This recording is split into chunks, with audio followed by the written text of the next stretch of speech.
Oui, c'est ça, Abysse Parallèle, c'est le premier tome. Et en fait, ce livre-là correspond à un tout premier livre, c'est le premier livre que j'ai écrit, qui était si Zoé Kelek a été resté sur son île. Il était paru chez Gunten. Et j'ai décidé de reprendre les droits pour des raisons personnelles, on va dire, pour rester maître de l'ouvrage. Et j'ai repris complètement le roman. Je dis souvent, il y a des gens qui écrivent des nouvelles et après qui font un roman. Moi, j'ai fait un roman, j'en fais une trilogie. Alors, on m'a une fois posé la question, vous le coupez en 3? Non, j'ai pas coupé en 3. Il est complètement réécrit. Il y a des nouvelles histoires, des nouveaux rebondissements, des nouvelles choses que je n'avais pas développées. C'était le premier livre. Entre-temps, j'ai pris un peu de bouteille. Et donc voilà, le tome 1, il est paru, il a le 12 mars. Alors, en effet, je compare, j'ai été un peu inspiré, je crois. Gilbert aussi, non, Mélan. Oui, voilà, indirectement par la série Ananke de Bob Moran. Et je présente comme étant une aventure de Bob Moran dans l'univers de Jules Verne. Parce qu'il y a du fantastique, il y a de l'aventure, et par contre, voilà, c'est pas pour me comparer à ces auteurs-là, c'est juste pour situer l'histoire. C'est beaucoup plus ancré dans la réalité en fait. Les deux n'étaient pas du tout ancrés dans la réalité. Aussi bien Bob Moran, qui est un héros, c'est charismatique, un grand mec baraqué, beau, et puis il se passe jamais rien avec les filles qui tournent autour de lui.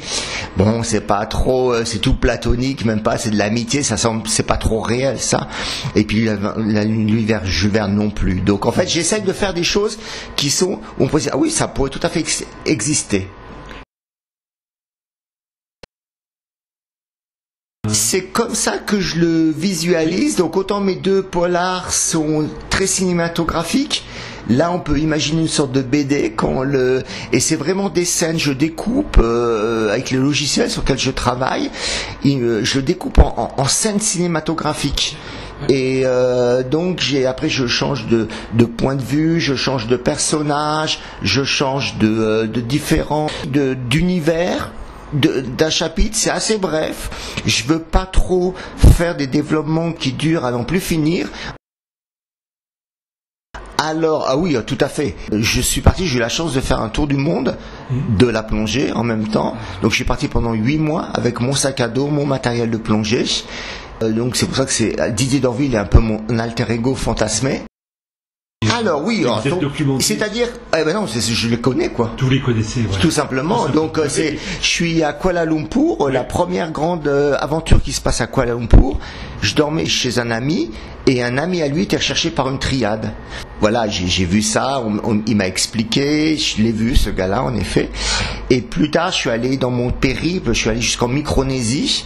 J'ai voulu développer l'aspect un peu utopiste ou alors dystopie, oui. L'aspect science-fiction un peu, mais c'est toujours de la science-fiction qui reste plausible et c'est juste à la fin du livre. C'est à la fin, c'est un tome 1. C'est vers la fin que ça commence à apparaître. Donc faut pas se dire où est l'utopie, j'attends l'utopie, elle vient beaucoup plus tard. Faut se laisser entraîner par les péripéties.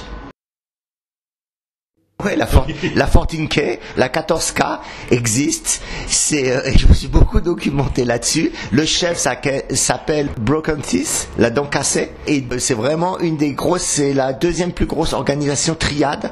Et ils disent, en principe, partout où il y a des Chinois qui sont installés, la triade est présente. Donc, je me suis basé là-dessus. Alors, le tome 2 est quasiment fini. Un tome 2. Oui, parce et là, que c'était le tome 1. Oui, voilà, c'est tome 1. Là, le tome 2, je suis sur les 2 derniers chapitres. Je pense que mon lecteur bêta, il va l'avoir à la fin du mois, j'aimerais bien. Non, c'est vraiment bien avancé, j'ai déjà la couverture. Et après, je m'attaque au tome 3. Là, c'est vraiment une série qu'il faut lire comme des épisodes. C'est-à-dire, il y a vraiment un cliffhanger à la fin du tome 1. Bon, merci. Là, merci Serge.